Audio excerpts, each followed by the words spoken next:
I'm a comic book colorist. Hi, my name's Dave Hendrick and I'm the writer of Gráinne Whale, Queen of Storms. My name's Neil and I'm an editor-in-chief at Teapot Comics. Hi, my name is Sarah Boney and I am an illustrator and a cartoonist from Dublin. Okay, my name is Patrick Brown, I'm a comic artist. My name is Paul Bulger and I'm an illustrator, creator, filmmaker, writer.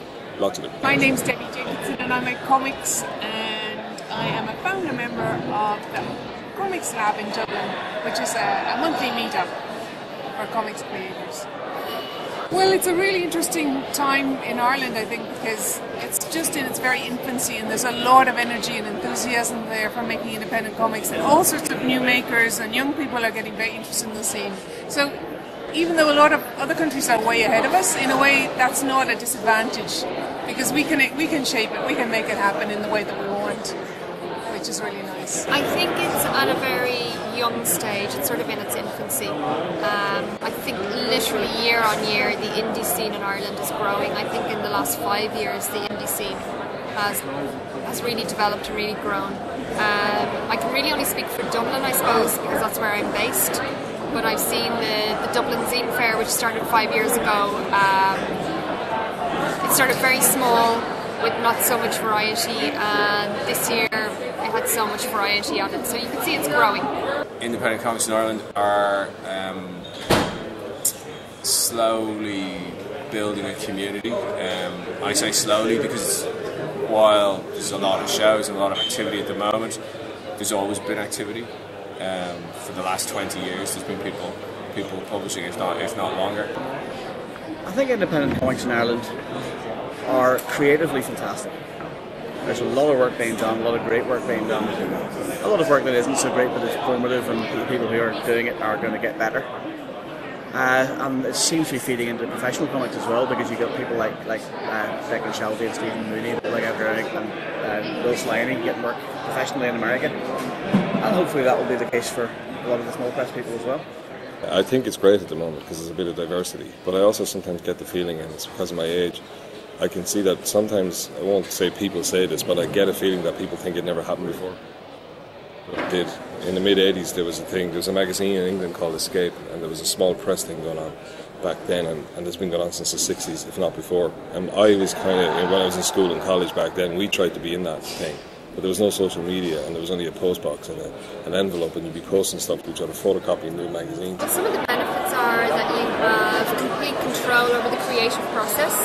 So as an author illustrator, it means I can be as experimental or innovative as I want, and I don't have anybody telling me what to do. With indie comics, it's really cool because you can talk about anything within your comic, that you can do whatever themes you want, whatever age rating you want. Unfortunately, with mainstream comics, there is a lot of restrictions as to what age rating you can do your work appropriate for, and what kind of themes can be in it, particularly with superheroes, because that's just one genre in a huge media. And indie comics allows you to do so many other types of genres, and you can just write about anything and draw anything, whatever style you want, whatever writing style you want, whatever kind of stories you want. Indie comics are like a huge open, like working independently is just a huge open space for you to work in.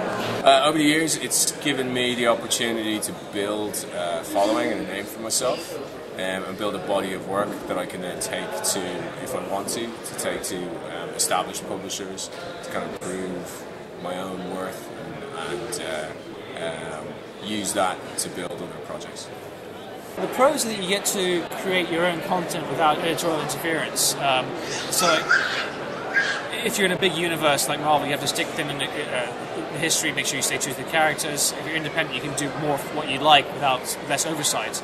The challenges are mostly making sure your content is good, because you need good editors to make sure you're doing the best job you can do. And then beyond that, it's distribution and marketing. Cost is always a factor, although it's never been cheaper to get your stuff out, because you're effectively only ever paying for creation if you're putting it online.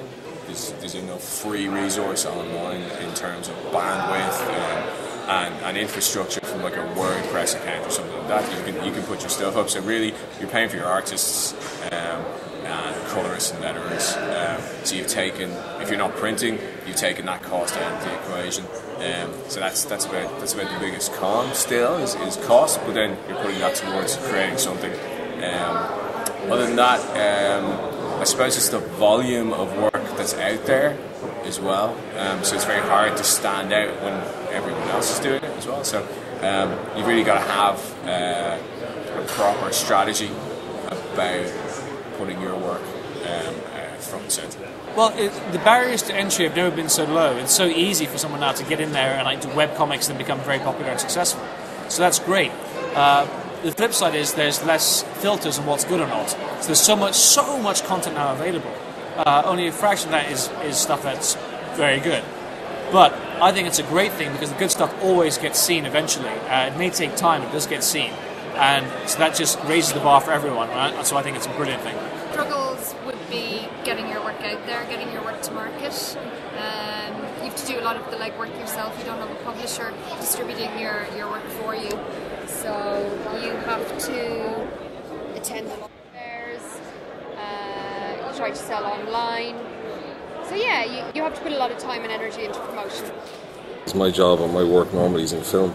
Actually, this is all new to me. So we decided to treat this like a production that we might do in a film. So which meant that we put on top of it a kind of a management expertise that allowed us to not get into trouble, I hope, financially or anything, which I think is a huge concern.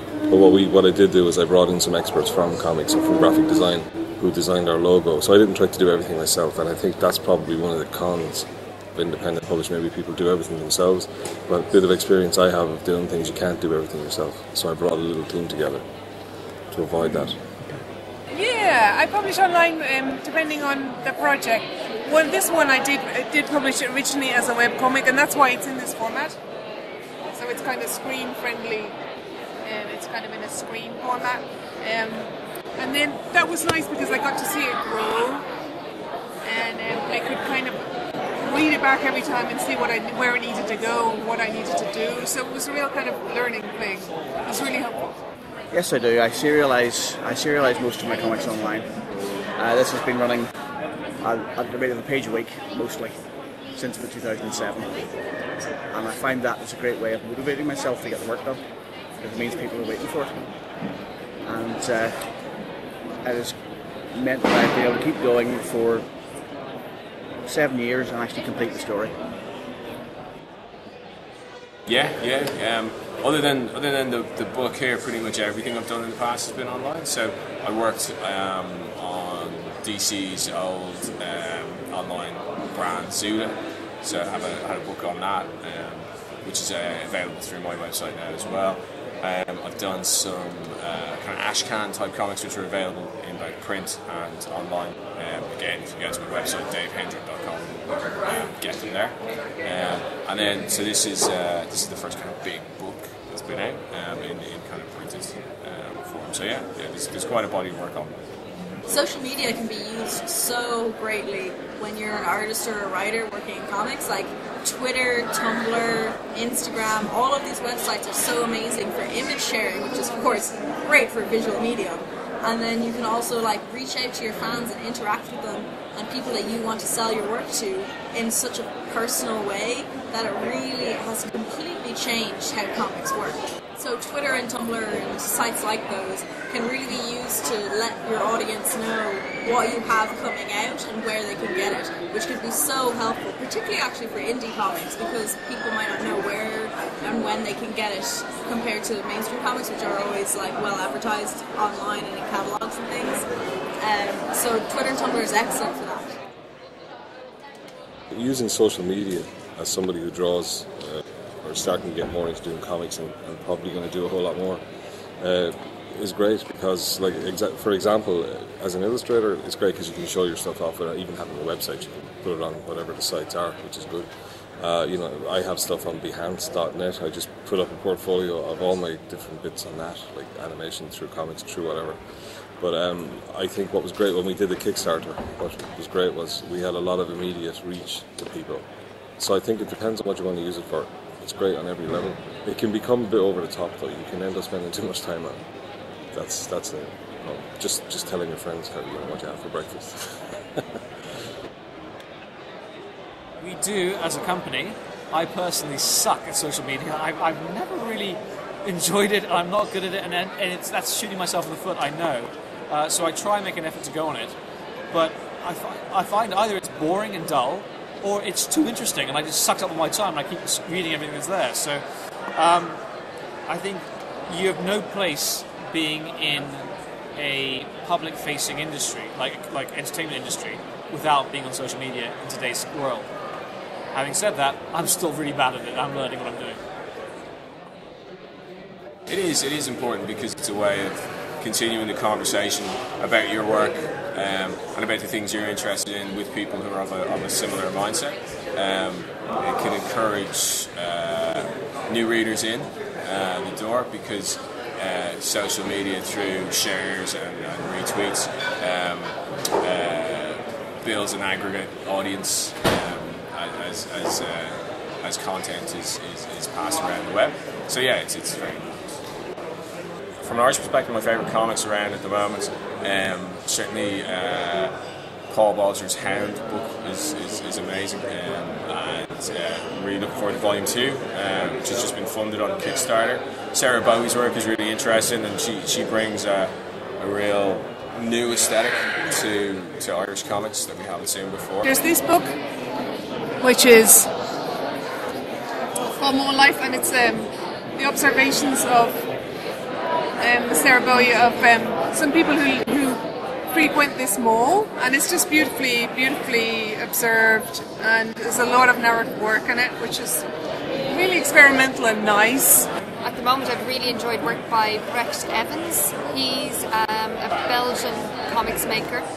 I think his work is really innovative. He's an excellent storyteller, but the artwork is also hugely innovative, very interesting. And I think the Flemish comics makers are really ahead of the curve. I think they're doing some of the most interesting work. There's Phil Barrett, there's Paddy Lynch, there's Charlotte Christensen and Claire Foley. A lot of people are doing web comics and developing their work that way, which is a really useful way of doing. So there's no lack of talent. Paul Balger's doing some fantastic work in a very similar area to me. So we're rivals, but he's a fantastic artist. We have Darryl Shaw, who's a wonderful artist from Belfast. He's done a thing called Detective 1945, which is beautifully drawn. The lightning strike people are doing some very intense stuff. Rob Carey, is a wonderful artist, and I think it's only a matter of time before he hits it big with the professionals. Oh, so many. I really enjoy anything by Brian K. Vaughan. I think Nick Spencer is very underrated. He's excellent. I recommend a lot of his stuff as well. Great, Neil Gaiman. Mike Carey, a very nice man as well as being a great writer. I'll tell you what, if you go to my website, tpub.co.uk, we actually have a recommendations list of the best, depending on the genre you like. Let's say you like horror, they recommend Swamp Thing, The Walking Dead, Hellblazer. Depending on what genre you like, they have the best comics out there for you. Because what's important to realise, I think, with comics is that I have my personal taste, but your taste is different. For example, some people love football, some people love rugby, some people like different sports. Everyone has different tastes. And when it comes to comics, a lot of people don't try comics because they think it's not for them, or think it's all superheroes or all kid stuff. But it's not. It can be anything, as long as you find the right content for your taste. So I believe in trying to find out what people's tastes are and suggest stuff to suit their taste. But from what I can see, it's the start of something good. It's going to take a while, I think. And it's going to take something from an Irish publisher point of view. Somebody's going to, or one or two companies, or somebody's going to have to set up and do something that is not worried about being Irish. They're just making good stuff that everybody can read.